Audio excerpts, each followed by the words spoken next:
We are here at the Forum de Groningen. We are here at the Forum de Groningen. I can't say it. We are here at the Forum de Groningen. Lots of people recommended we come here. It's a really beautiful building. There's tons of cool little places for people to work. There's some shops, there's a kid's shop, there's a library, and people also said that there's amazing views at the very top. So that's where we're headed. We've spent our entire 20s being best friends. We survived university together, traveled together, Moved to a foreign country together, survived long distances apart, and made it back together during a global pandemic. all while making each other laugh along the way. If we've learned one thing in our 20s, it's that having amazing friendships is everything. And we want to say bon voyage to this decade in an unforgettable way. So, since we've been besties for the last 10 years, Over the next 10 months, we're going to try and finish visiting 30 countries before our 30th birthdays. And we couldn't do it without bringing you along. We're going to document the whole process, so grab your bestie and get ready for an amazing adventure.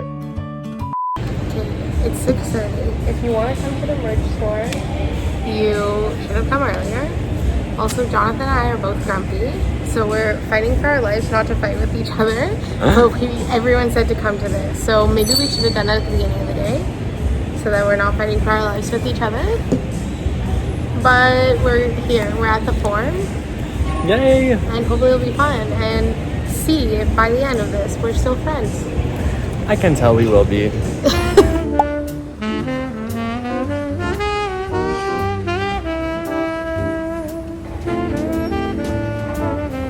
Wow, a historical object, a DVD.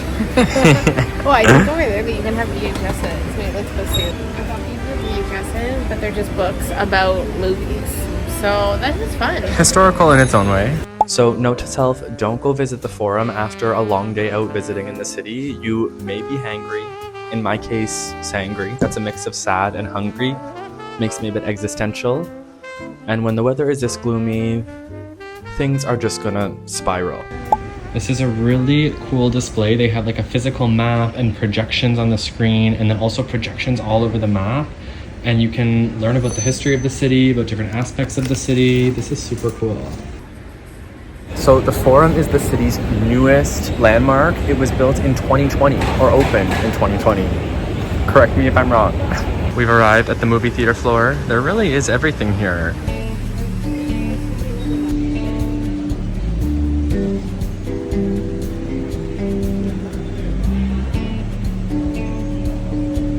Okay, so it started being built in 2011, and it was finished being built at the end of 2019. So I think November 29th, 2019, and it is super cool. I honestly kind of wish we had come a bit earlier, because there's like coffee shops and stuff. We could have sat, and the weather isn't the best to like hang out on the patio, but it is super cool, and I'm glad we came. Beautiful.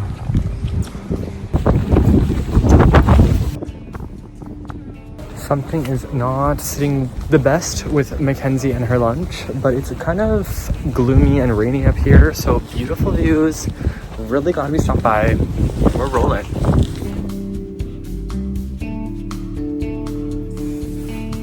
So, you know what I was about to say? To some, a crack in the road. To the Dutch, water innovation. Yeah, I'm not sure if this is like on purpose. Or Like, I think it's on purpose. Oh, look at this.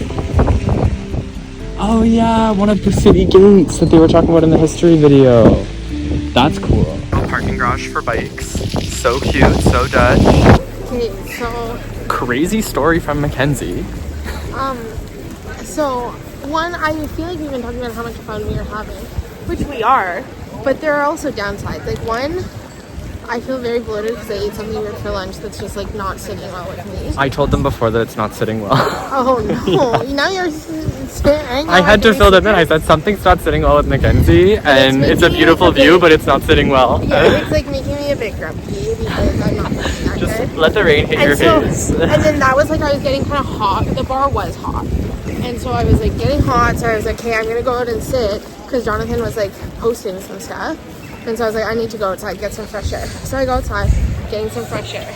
And then a guy comes up, like clearly looked like homeless of some sort. And he was like, do you have any change? And I said, no, sorry, I don't have any cash. And then he goes, well, do you have, oh, and then there was an ATM. He's like, well, go to the ATM and take out $10. I said, sorry, I'm not going to do that. Absolutely not. And then I'm holding my phone in my hand because I was like on TikTok, obviously, as you do when you're feeling kind of sad and sitting there. And he said, well, how much is your phone worth? And like, you could just see in his head, the wheels were turning of like, what's your reaction? I would have flipped out. I'm hearing it again. This is the second time I'm hearing it, and I would have actually flipped out. And he kind of like steps towards me, and that's I like really like snugged in my phone to my body and kind of stood up because he was pretty short. Like, and I'm short. I'm 5'2" or 153 centimeters, and he was like shorter than me just by a little bit, but he was, and he was like a very thick. And so I stood up so that I could be like looking him in the eye and being like, I'm ready to fight. And I said, you can't have my phone. And then he said, we'll put it in your bag then. And then I like kind of ran away. Are you kidding? That's crazy. And honestly, overall groningen has like been very safe feeling. Yeah, like I agree overall. Like no even thing of like, oh, like weird people or pickpocket, like nothing. Like it's like, we were out late last night enjoying the game, nothing. Like, so but you it was always, kind of a weird one-off situation. You always still gotta keep your wits about you, because I just couldn't believe the like, well, how much is the phone worth? I'm like, what is this barter, sir? No, we're not bartering the phone. Yeah, like it's like, what was I think this way. Oh. Sorry, I was leading that direction. Was I just gonna like give him my phone? Like, I don't have $10 to give you. But like my phone, I do have the phone. My phone's worth at least $10. Like, but what? I don't know. You can kind of see in his head that yeah. He was like, he was wondering if he could grab my phone and get away with it. Yeah. But like, honestly, good for you for just like knowing the situation immediately and taking a step away. And like, I was like ready to fight. Like, yes, he knew like, too, and like the way I collected my phone, that if he wanted to grab his phone, like he was going in for a fight, and I don't think he was really in the state to like have a physical brawl. Okay, we realized that earlier on, MacKenzie also told another story of getting pickpocketed in Amsterdam. This was the original pickpocketing story. Yes.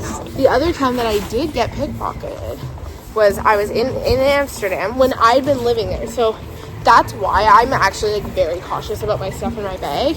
And so I was like living there, so I had kind of become lackadaisy, and I had put my tip money from work in the bag, front pocket of my bag, and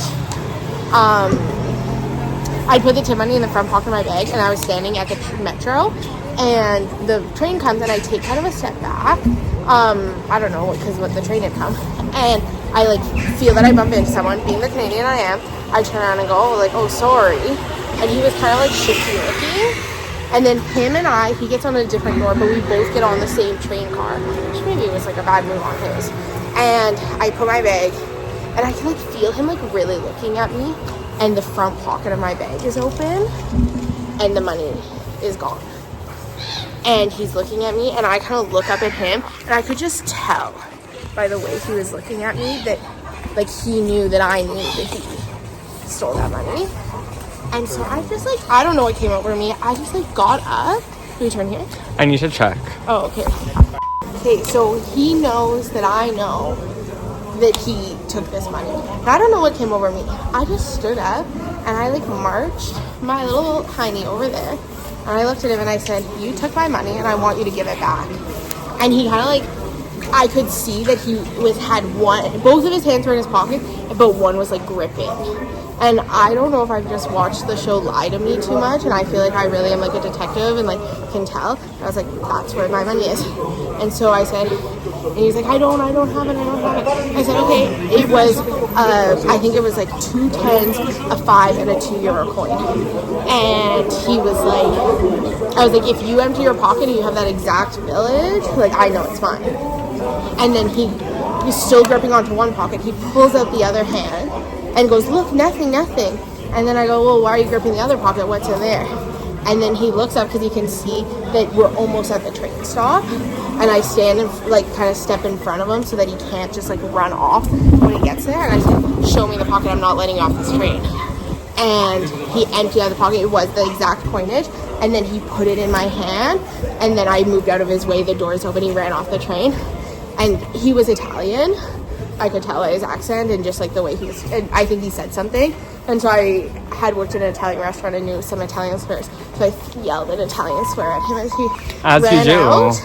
And then I was like, then it was kind of like the adrenaline worn off, and I was kind of like, what were you doing? Like, not necessarily the smartest move to like go after the man who just stole from you, but well, I'm like, what if proud of you. Yeah, still and, like, proud of you it. for getting it done. And like, that's iconic. That much money. Like, it was like probably like, like around like 25 euros. But at the time, that was enough to us. We were so broke at that point. And so not as MacKenzie says, but if you need to, do it. Yeah, you know what I mean? And I did sit down, and there was like an older Dutch woman, and she looked at me and she said, good job. Respect, baby. There was respect, and I was like, I just like took a deep breath, and she was kind of like, you did it. Like, she could see that I was like a little bit, the adrenaline come down. So that's a story about how the one time I was pickpocketed and how I got back my money. And today we come full circle. It was kind of a similar situation. So keep your wits about you. Yeah, I do. I feel like pickpocketing is one of those things. I feel like it hasn't come up to me a lot because if you're really aware, like they look for people who are being unaware. And if you see someone that's kind of like giving you shady vibes, like I make eye contact with them to kind of be like, I know you're this. And both situations, I was kind of like not paying attention. One, I was looking down at my phone, and two, the other one, I was just like, put money in there, la-ti-da, I was like, blah, blah, blah, blah. So, you know, keep your wits about you, and you'll probably be fine. And when in doubt, fight them. Fight. When you need to do it, do it. Okay, this experience feels related. A man just tried to sell us what we think is a stolen bike, but that does happen here. So, you know, today the full moon is coming or something. You got your bike stolen. Within 2 weeks, nothing. It was like a rite of passage. I was like, I am living here now. Let me tell you. Like, your bike is gonna get stolen if you live in Amsterdam. And it did. Within like 2 weeks, his bike got stolen. And he bought like a kind of a nice bike. It had like a nice cute basket on the front. It was like just a cute little like front basket setup. Yeah. It was like a really clean, nice looking bike. After that, I literally bought the cheapest, nasty, beat up one. It was amazing. I loved her, but it was just the one that didn't look that expensive. Yeah, and that's it's like parked next to a nice bike. Yeah. And that's what we would literally always do. But I had a child bike, so nobody stole mine. Yeah, because I was short, so it was hard for me to find a bike that was good enough. No one wants to steal from a child. Yeah, it was a pink child bike.